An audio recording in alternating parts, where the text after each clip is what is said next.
The rector of Kogi State Polytechnic, Dr. Usman Ogbo, has informed the public that 12,080 students will be convoking at the institution's historic fourth combined convocation, which covers over 10 years academic calendar ranging between 2013-2014 up until 2022-2023 academic session. Breaking down the numbers at the convocation's press briefing event held on Thursday, he noted that 7,653 graduates will be convoking with a national diploma in various programs, while 4,427 others are graduating with higher national diploma in various programs, making it the highest since the inception of the Polytechnic. Dr. Ogbo expressed his deep gratitude to God and Governor Yahaya Bello for enabling the humble impact his leadership in the Polytechnic have made within the short period. Gentlemen of the press, as you may be aware, convocation is an academic ritual and indeed an important ceremony among tertiary institutions across the world. In the Polytechnic system in particular, it is an occasion to announce progress in terms of students' performance and formal conferment of a national diploma and higher national diploma on those the academic board deemed worthy both in character and learning. It is also an occasion to showcase outcomes of months and years of intense research, teaching and learning. In addition, it's an opportunity for the Polytechnic to state some other achievements as well as challenges and suggestions on the way forward. Since 2014, we have not been able to hold convocation for our graduates.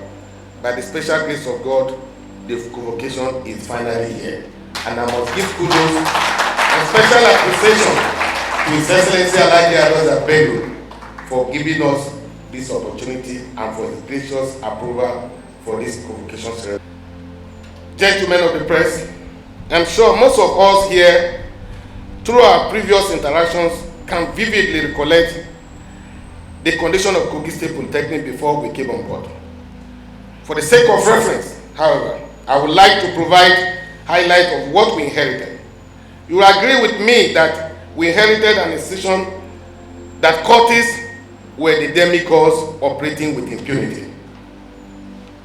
You will also agree with me that the Polytechnic before now had deeply disturbing image, issues bordering on negative reports and other threatening social vices. We also inherited an institution without a functional student hostel, deficient in ICT, polarized along ethnic lines, untidy physical environment with dilapidated infrastructure and general indiscipline among staff and students. The Polytechnic also had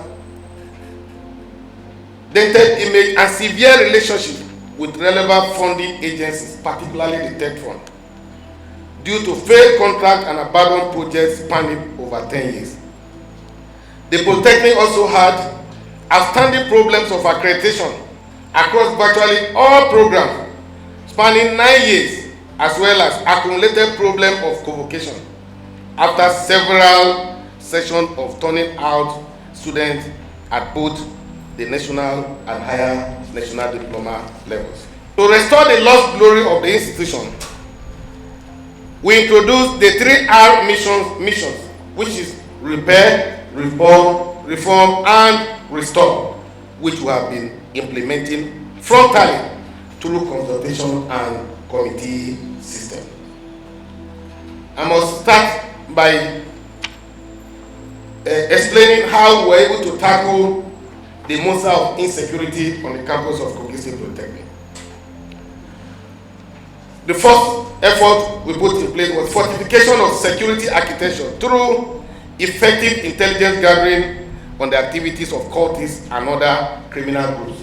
Two, construction of a befitting security building codenamed Alhaji Adoza Bello Security House at the entrance of the Polytechnic to replace the 3-room cubicle we inherited to promote efficiency among the security personnel.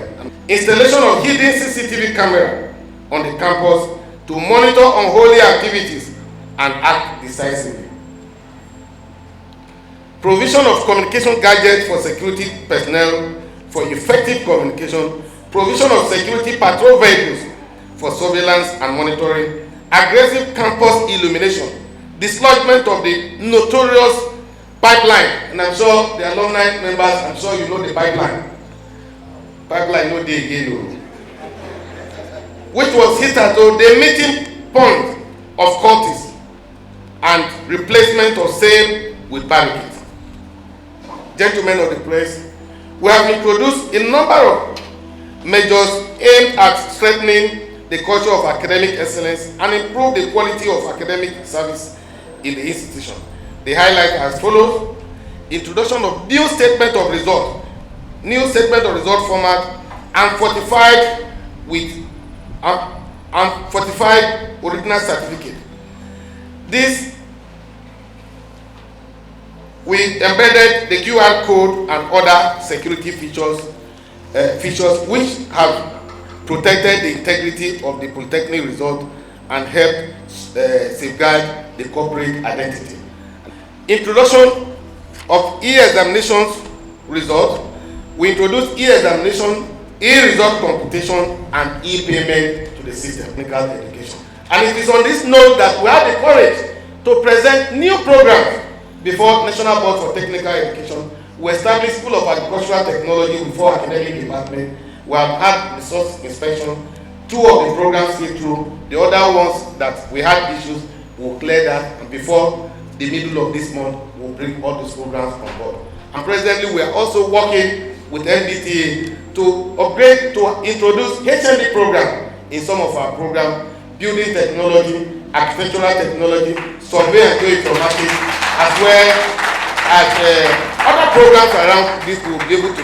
Also, as we are aware, we have mounted mass communication, and we are also working, at least the building, we are working on the building behind there. I want to assure you that by the time we invite the NBTA for resource inspection, they will not even waste time to sleep here. They are going to give us a pass mark with the preparation we are taking. Thereafter, the general public were led to an entrepreneurship exhibition at the School of Arts, Designs and Printing.